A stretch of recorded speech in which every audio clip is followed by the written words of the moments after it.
최초의 한국형 전투기 KF-21 보라매의 모습이 공개됐습니다.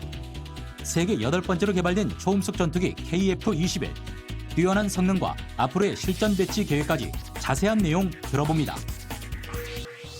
지난 9일 최초의 국내산 초음속 전투기 KF-21 보라매의 모습이 공개됐다. 2001년 국산 전투기 개발 방침을 발표한 지 20년. 2016년 체계 개발을 시작한 지 5년 만의 성과로 당군 이래 최대의 무기 개발 사업으로 불린다. 전방위 탐지가 가능한 레이더와 적외선 탐색 추적 장비, 전자공학 표적 추적 장비를 포함해 최첨단 장비를 탑재한 KF-21. F-16과 F-15를 포함해 기존 4세대 전투기들을 넘어선 4.5세대 전투기로 평가받으며 5세대로 진화할 잠재력까지 언급되고 있다. 이번에 공개된 시제기 1호를 시작으로 내년부터 지상평가와 시험 비행을 포함한 몇 가지 과정을 거쳐 오는 2026년 이후 양산에 들어갈 예정. 자주국방의 새로운 문을 연 KF-21을 만나본다. 네, 화면을 통해서 봤는데 보기만 해도 듬직합니다. 우리나라 기술로 개발한 한국형 전투기 KF-21 보라매라고 그러죠. 공개가 됐습니다. 자, 우리나라도 이제 어엿한 전투기 개발국이 됐습니다.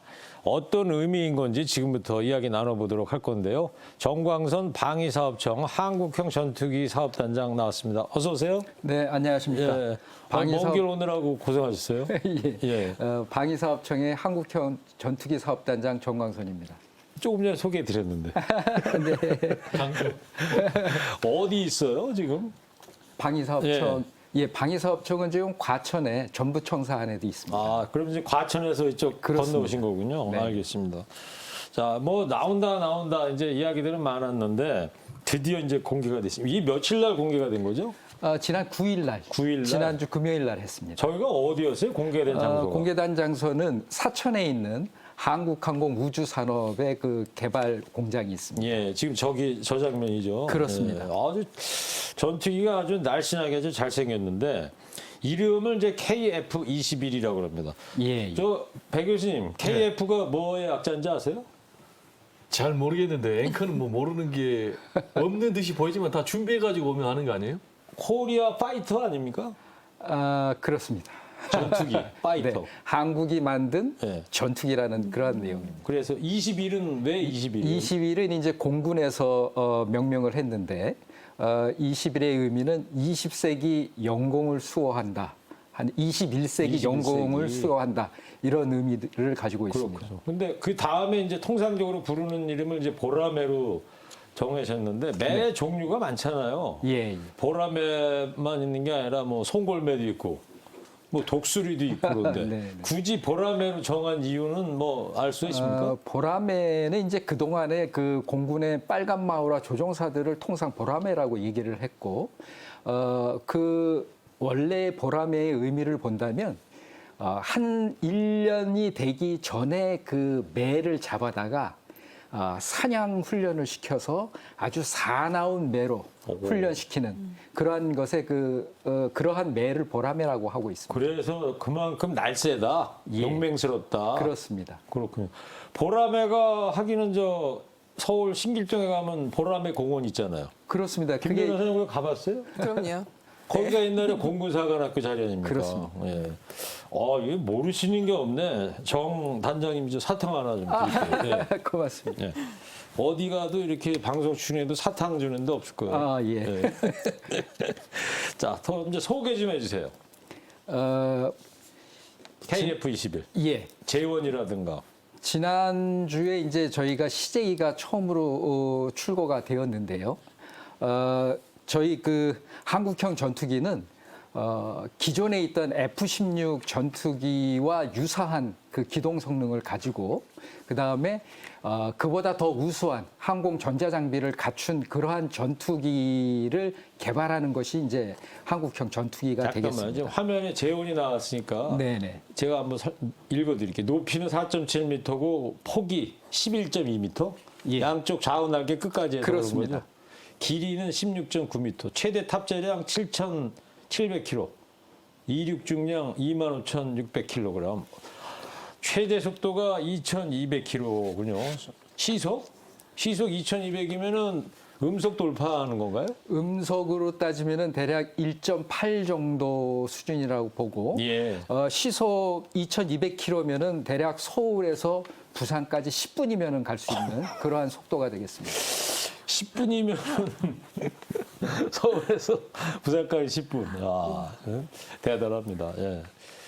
더 뭐 재원에 대해서는 이 정도 소개해 드리면 되는 건가요? 예. 근데 저 얼마예요? 근데 시가가? 아직 개발이 끝나지를 않았기 때문에 시가가 얼마라고는 이제 나중에 정산을 해봐야 될 것 네. 같고요. 어찌됐든 저희가 개발은 결국에는 우리 공군도 저것을 운영을 하지만 나중에 수출을 해야 되기 때문에 그 수출의 경쟁력을 가질 수 있도록 하는 것이 저희의 목표입니다. 네. 그러니까 지금은 완전히 그 생산이 된 게 아니고 시험 제품이다 이런 뜻인가요? 그렇습니다. 처음 시험하기 위한 제품이 나왔고 앞으로 5년 반이란 기간 동안에 저 시제기를 가지고 지상 시험 및 비행 시험을 해야 되는 과제가 남아 앞으로 있습니다. 5년 반 이내에. 그렇습니다. 네. 그 앞으로 이제 시험 비행도 하고 네, 예, 이렇게 된다 이런 얘기군요. 네, 네. 그러면 어쨌든 시제기가 나왔으니까 이 전투기를 만들 수 있는 나라가 전 세계에 얼마 안 된다고 그러는데 저 김지희 변호사하고 배지영 교수님 두 분은 전 세계에서 이 몇 개국이나 전투기 기술 개발 갖고 있다고 보세요? 저는 우리나라가 전투기를 이렇게 개발한 것에 깜짝 놀랐는데요. 기본적으로 유엔 안전보장이사회 상임이사국이 몇 개국인지 모르죠? 5개국 아니에요? 그래서 미국, 영국, 중국, 프랑스, 러시아 예. 이 정도는 있을 것이다. 그래서 제 생각에는 아마 그 외에는 쉽지 않을 것 같아요. 그래서 10개국은 안 넘을 것 같아요. 김 변호사님. 저는 글쎄요. 저는 일단 뭐 무기 산업이나 방위 산업이 발달한 나라 하면 미국, 러시아 정도. 중국도 있을 수 있겠다라는 생각은 들고요. 그밖엔 잘 모르겠어요. 예. 몇 개국이에요? 두 분이 대략 비슷하게 말씀을 하셨는데 세계적으로 독자적인 기술로 저희가 만드는 그러한 4.5세대급의 전투기를 만들 수 있는 나라는 미국, 일본, 러시아, 중국 뭐 요 정도고요. 네. 그다음에 유로파이터가 이제 4개국이 공동으로 개발을 했는데 그런 것들을 고려해 본다라고 하면 세계에 우리나라가 8번째의 그 4.5세대 항공기를 만든 나라라고 볼 수 있겠습니다. 네. 근데 이제 중요한 것은 뭐 많은 분들은 우리가 세계 몇 번째야를 많이 물어보시는데 저희는 그 과거에는 KF-16이라는 것을 면허 생산을 했고 그다음에 T-50이라는 항공기를 미국과 기술협력 생산을 했는데 이 KF-21이라는 것은 우리 손으로 만들었다. 그래서 기술력이 그만큼 발전했다. 여기에 방점을 찍어야 된다라고 저는 생각합니다. 100%입니까? 잘 아시겠지만 저희가 그 잘하는 삼성도 핸드폰은 100%가 아니지 않습니까? 네. 그것처럼 일부 중요하다라고 하거나 혹은 우리가 뭐 굳이 그걸 개발할 필요가 없는 것들에 대해서는 저희가 해외에서 구매하고 예. 그런 형태로 저희가 개발을 하고 있습니다. 알겠습니다. 지금 유튜브로 게시판에 데이비드 하님께서 자주국방 화이팅 이렇게 격려해 주셨고요. 예, 예. 김정수님도 수고 많이 하셨습니다. 자랑스럽습니다. 우리나라가 이런 문자를 보내주셨습니다. 자, 한국형 전투기 사업 단장이신데 그러면 처음 개발 단계부터 같이 하셨던 거예요? 그러면? 그렇습니다. 제가 사업 초기서부터 현재까지 이 사업 관리를 책임을 지고 있는데 이 한국형 전투기 사업은 그동안에 그 장기 30년 이상 장기 운영해오던 F4와 F5라는 공군이 운영하는 항공기를 대체하고요.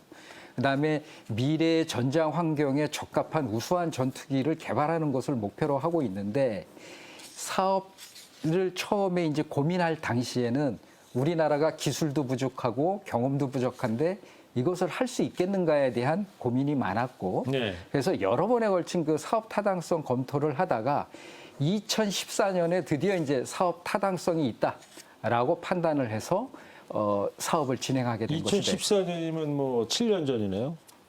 그렇습니다. 예. 그래서 사업 실제로 착수한 것은 2015년이 되겠습니다. 아, 그렇군요. 네. 맨 처음에 기획은 언제부터 시작한 거예요? 맨 처음에 기획이라기보다는 2001년에 김대중 대통령께서 공군사관학교 졸업식에 가셔서 자, 우리도 국산 전투기를 개발하자라는 비전을 제시하셨고, 아, 그랬습니까? 네네 그렇게 하셨고 이제 보면 금년에 저희가 시제기를 냈으니까 그거 20년. 정확히 20년 만이라고 야. 볼 수 있겠습니다. 그렇군요. 김대중 대통령이 2001년도에 공사 가가지고 그런 그렇습니다. 포부를 밝히셨고 드디어 이제 결실을 맺게 된 거군요. 예. 네. 오성욱님께서 대한민국 위상이 하늘을 넘어서 우주로 나아갑시다. 화이팅을 멋진 저 문자를 또 보내주셨습니다. 자, 20년 걸려서 이제 이게 나왔다는 건데, 그 한국형 전투기다. 100%는 아니다 하지만은 궁금해하실 것 같아요, 시청자들께서. 네네. 예를 들어서 뭐 우리가 굳이 안 만들어도 되는 거는 뭐 수입해서 쓸 수도 있다 하지만 어느 정도가 국산화가 됐는지 좀 궁금해요. 네네. 저희의 목표는 국산화율을 65%로 잡고 있고 그것은 충분히 달성할 수 있을 거라고 봅니다. 근데 이제 그 65%라는 것이 부품 100개에 65개를 국산품으로 한다. 이런 의미는 아니고요. 네. 저희가 국산화율을 얘기할 때는 이 항공기를 만들 때 총 얼마가 들어갔느냐의 65%. 즉 국산 부품에 얼마만큼 비용을 투자했느냐.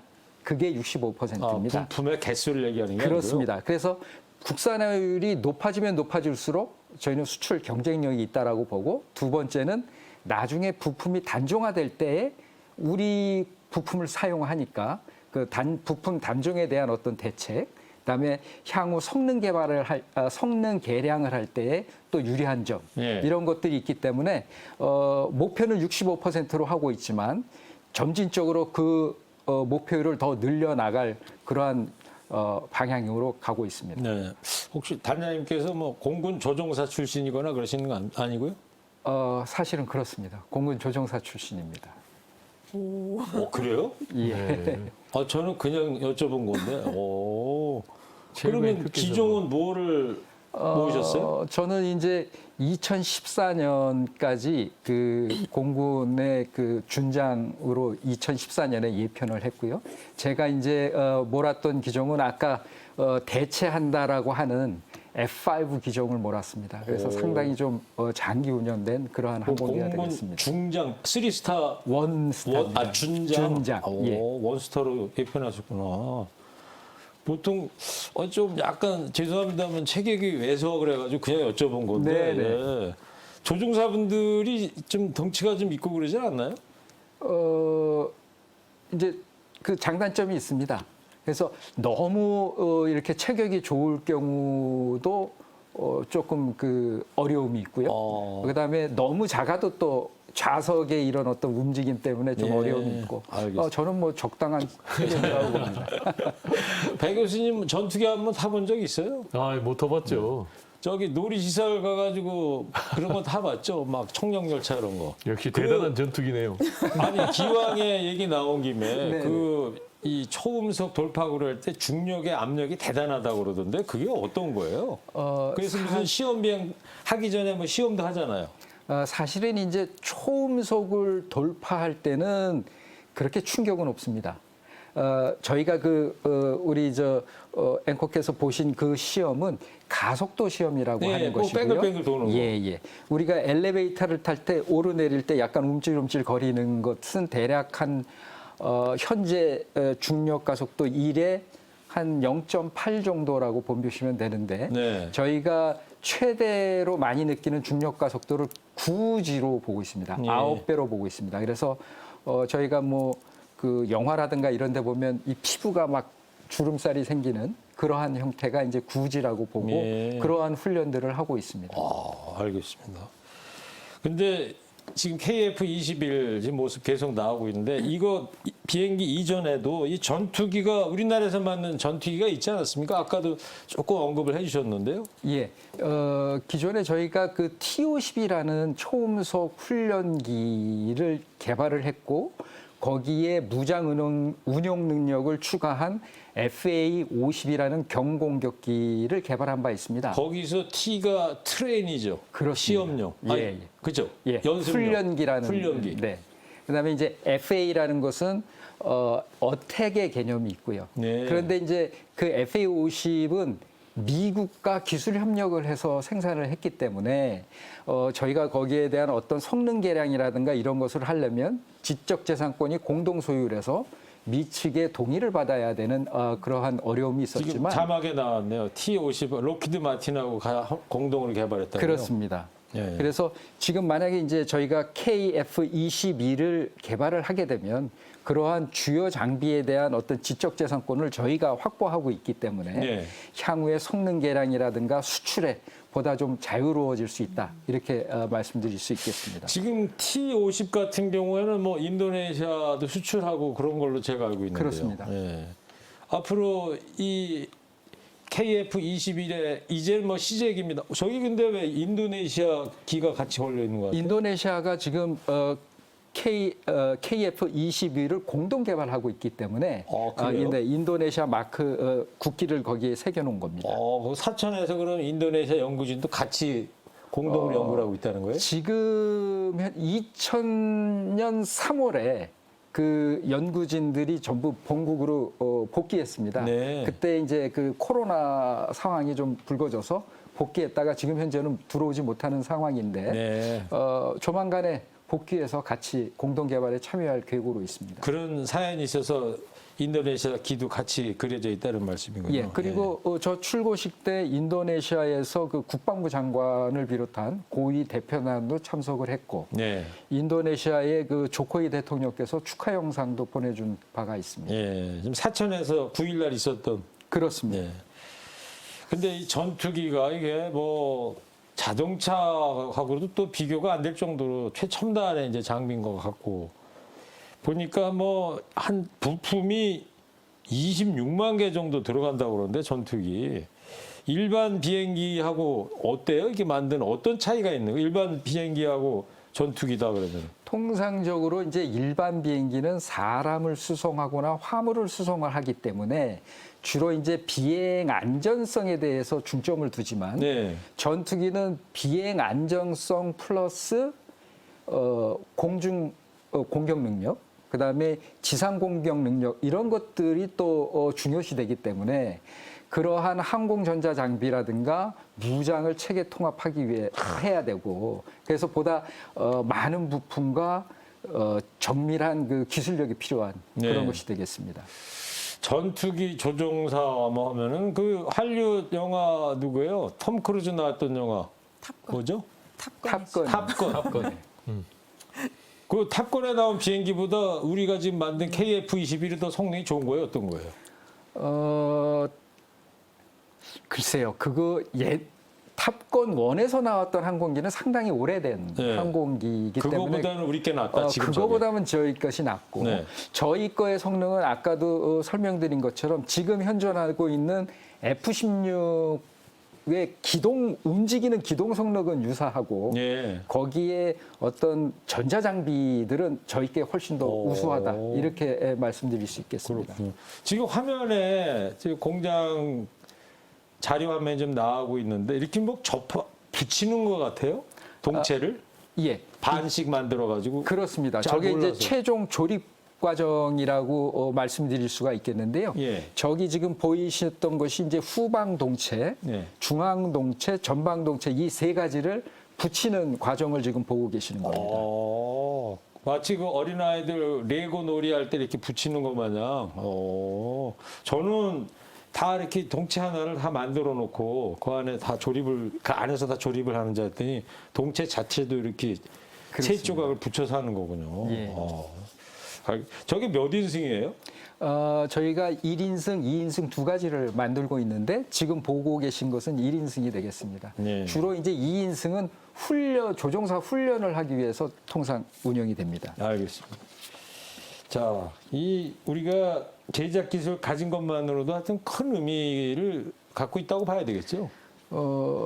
큰 의미 이상의 의미를 갖고 있다라고 말씀드릴 수가 있겠는데요. 전투기를 제작을 했다라는 것은 향후에 그 전투기에 대한 성능 개량과 그다음에 우리 공군이 원한다면 국내에서 개발한 무장이라든가 해외에서 개발한 무장까지도 언제라도 장착을 할 수 있기 때문에 네. 상당히 그 확장성까지도 보유하고 있다. 이런 네. 말씀을 말씀을 드릴 수가 있겠습니다. 그 KF-21을 만들면서 일자리 파급 효과도 있을 것 같아요. KF-21을 사업 초기서부터 2000년 작년까지 대략 5년에 걸친 것을 저희가 조사해 봤을 때 1차, 2차 협력업체의 고용 일자리 수를 계산을 해보면 12,000개입니다. 네. 그래서 만약에 3차, 4차 협력 업체까지 따진다면 훨씬 더 많아질 것이고요. 앞으로 개발 기간이 5년이 더 남아 있고 그다음에 양산까지 포함한다면 기술적인 파급 효과나 경제적인 파급 효과는 훨씬 더 클 거라고 봅니다. 네, 알겠습니다. 근데 아까도 이제 인도네시아 얘기 잠깐 드렸는데 이 인도네시아와의 협력 관계가 갖고 있는 의미는 어떤 거예요?